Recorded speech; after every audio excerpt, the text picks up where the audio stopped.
Բայց բոցվելու ինչ էլ սիրտ ու հավես ունեք։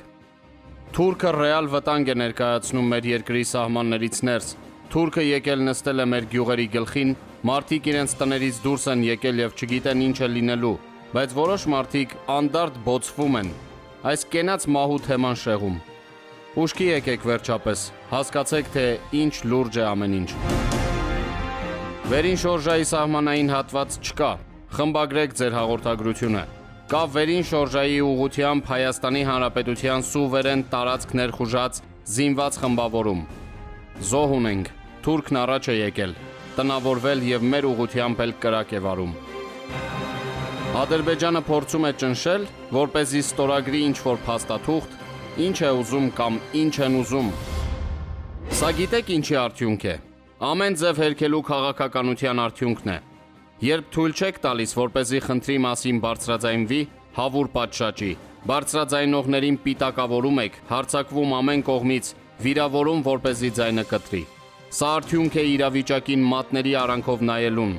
ներքին քաղաքական կյանքը տարածքային ամբողջականությունից եւ ազգային անվտանգությունից վեր դասելուն։ Փափուկ բարձի քաղաքականությունը վերացրեք վերջի վերջո։ Facebook-յան իր էջում գրում է ռազմական փորձագետ, թուրքագետ Կարեն Հովհաննիսյանը։ Հայաստանի Հանրապետության սահմանների եւ տարածքային ամբողջականության դեմ իրականացվող տևական ոտնձգություններից եւ ապօրինի գործողություններից հետո այսօր Ադրբեջանը դիմել է սահմանային իրավիճակը լարելու նոր սադրանքի։ Հայաստանի Հանրապետության Գեղարքունիքի մարզի սահմանային հատվածում ադրբեջանական կողմից կրակոցներ են արձակվել հայկական զինուժի ուղղությամբ։ Հայկական կողմից կա զոհ։ Խորին ցավակցությունս եմ հայտնում զոհված զինծառայողի ընտանիքին եւ հարազատներին։ Հորդորում եմ պետական համապատասխան կառույցներին գործադրել բոլոր ջանքերը եւ ձեռնարկել ամենախիստ միջոցներն ընդդեմ Հայաստանի Հանրապետության տարածքային ամբողջականությանը սպառնացող ոտնձգությունների եւ սահմանային խախտումների։ Դատապարտելով Ադրբեջանի սադրիչ գործողությունները եւ իրավիճակը սրելու քայլերը, միաժամանակ կոչ ենք անում միջազգային հանրությանը եւ բոլոր շահագրգիռ պետություններին լինել առավելագույնս անհանդուրժող եւ կոշտ միջոցներ ձեռնարկել Ադրբեջանի սադրիչ գործողություններին համապատասխան գնահատական տալու եւ դատապարտելու ուղղությամբ։ Հայաստանի Հանրապետության նախագահ Արմեն Սարգսյան։ Հայաստանի Հանրապետության նախագահ Արմեն Սարգսյանը մայիսի 25-ին ընդունել է Հայաստանի Հանրապետությունում Ֆրանսիայի Հանրապետության արտակարգ եւ լիազոր դեսպան Ջոնաթան Լաքոթին։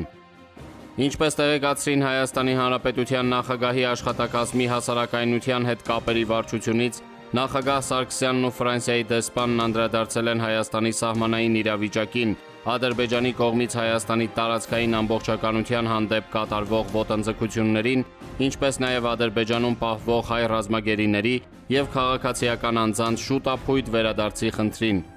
Ըստ աղբյուրի զրուցակիցները մտքեր են փոխանակել տարածաշրջանային անվտանգության եւ կայունության հարցերի, ինչպես նաև երկկողմ հարաբերությունների ներկա օրակարգի շուրջ։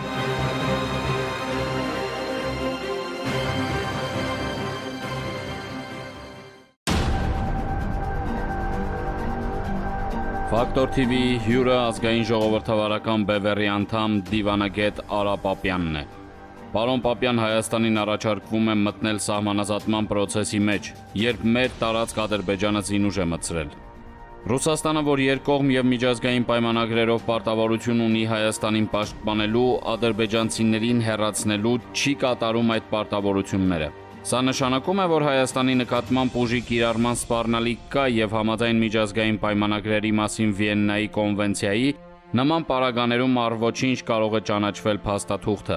Հետագայում չեղարկման տարբեր հիմքեր կարող են լինել։ Հենց Վիեննայի կոնվենցիան 1967 թվականին նշում է դա. մեկ հիմքը սպառնալիքն է ոչ միայն պետությանը, այլ նաեւ ղեկավար անձանց, ովքեր որ ստորագրում են։ Եթե ապացուցվի, որ Նիկոլ Փաշինյանը որոշակի սպառնալիքների է ենթարկվել, դա եւս հիմք է չեղարկման։ Նաեւ չեղարկման հիմք է կոռուպցիան, կաշառակերությունը, սխալը, խաբեությունը եւ այլն։ Բայց գիտեք, երբ որ մի բան ստորագրվում է եւ ի գործ է դրվում, հետո 10 անգամ դժվար է հետ շրջել այդ ամբողջը։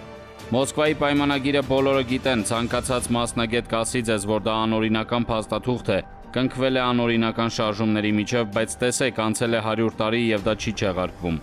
Կարող է մի բան ստորագրվել, բայց հետո սա հետ շրջելը շատ դժվար լինի կամ հետո անհնարին լինի։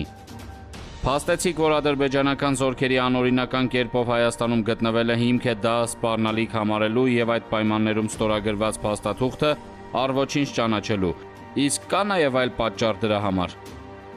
Այո, չեղարկման հիմք կարելի է համարել նաեւ այն, որ դա միջպետական փաստաթուղթ է, իսկ միջպետական փաստաթուղթը անկախ անվանումից պիտի խորհրդարանական վավերացում անցնի։ Իսկ մինչև վավերացումը համապատասխան գործընթաց պիտի լինի։ Այսինքն տարբեր նախարարություններ կարծիքներ պիտի ներկայացնեն։ Այսինքն ինքը ունի նախապատրաստման գործընթաց ստորագրման եւ հետո վավերացման։ Երբ որ մենք ասում ենք պայմանագրի կնքում, դա միայն ստորագրումը չէ, այլ շատ ավելի լայն գործողություն է եւ հիմա որի մեջ բազմաթիվ խախտումներ կան։ Էլ չեմ ասում, որ ժամանակավոր պաշտոնակատարը վստահաբար նման լիազորություններ չունի, ինքը դա չի կարող անել, մենք խորհրդարան էլ չունենք։ Ոնց է խորհրդարանը հավանություն տալու կամ չտալու այդ փաստաթղթին։ Արևմուտքը եւ Իրանը Վիեննայում բանակցություններով համաձայնվեցին չեղարկել պատժամիջոցներն ընդդեմ Իրանի, ինչպես նաեւ կա համաձայնություն միջուկային ծրագրի ապագայի մասով։ Սա ինչպես է փոխում տարածաշրջանը եւ Հայաստանի ապագան, եթե Արևմուտք-Իրան լուրջ համագործակցություն ստեղծվի։ Այսինքն Հայաստանն արդյոք չի կարող դառնալ դերակատար որպես Իրանին եւ Եվրոպային հյուսիս-հարավ ճանապարհ տրամադրող պետություն։ Եվ Ադրբեջանի ներխուժումն արդյոք նպատակ չունի Հայաստանին պարտադրելու միջանցք տրամադրել, որը կփակի Իրան-Եվրոպա ճանապարհը։ Իլհամ Ալիևը բավականին հաճախ է խոսել միջանցքների մասին, մեկը հարավային Մեղրիով, մյուսը ավելի հյուսիսում Գորիսի կամ Սիսիանի հատվածով, երկաթուղային միջանցք, այսինքն Ստեփանակերտից շարունակություն Գորիսի վրայով եւ այլն։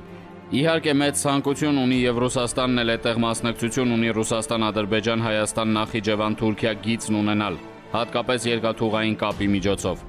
Դա դարավոր երազանքն էր, երբ նայում ենք 1920-21 թվականի պայմանագրերին Ռուսաստանի մասնակցությամբ, մշտապես այդտեղ նշված է. Հայաստանը տրամադրում է ցամաքային կապ Թուրքիայի եւ Ռուսաստանի միջև։ Այդ ամեն ինչը իհարկե կա։ Շատ կարևոր բան կա նաեւ, այդ միջանցքը կամ ճանապարհը, որ անցնի Հայաստանով, այն վերահսկելու է Ռուսաստանի Դաշնության ԱԴՑ-ն։ Այսինքն Ռուսաստանն իր ձեռքում է պահելու Թուրքիայի եւ թուրքական աշխարհի միջև բանալին, ինչը շատ կարևոր է Ռուսաստանի համար։ Սրան հակառակ Արևմուտքը այլընտրանքային գիծ պետք է ստեղծի սրան։ Ես կարծում եմ Իրանի նկատմամբ մեղմացումը Արևմուտքի վերաբերմունքի հենց դրանով է պայմանավորված։ Իրան, Հայաստան, Վրաստան, Եվրոպա ճանապարհը կարող է մյուս միջանցքը լինել, հատկապես երբ որ Ռուսաստանը շատ ավելի վտանգավոր է դարձել Արևմուտքի համար, քան Իրանը, եւ հաստատապես պետք է պատժամիջոցներ սկսեն կիրառել Ռուսաստանի նկատմամբ։ Ռուսաստանը գազ եւ նավթ է մատակարարում։ Եթե Ռուսաստանին պատժամիջոցների տակ են դնում, ինչ որ մեկը պիտի փոխարինի այդ քանակությանը։ Ով կարող է լինել ինչ որ մեկը, դա Իրանն է։ Այսինքն Իրանին բերելը համաշխարհային շուկա իմ կարծիքով դա նախապատրաստում է Ռուսաստանի դեմ պատժամիջոցների, եւ ես վստահ եմ, Թուրքիայի դեմ եւս պատժամիջոցներ կլինեն։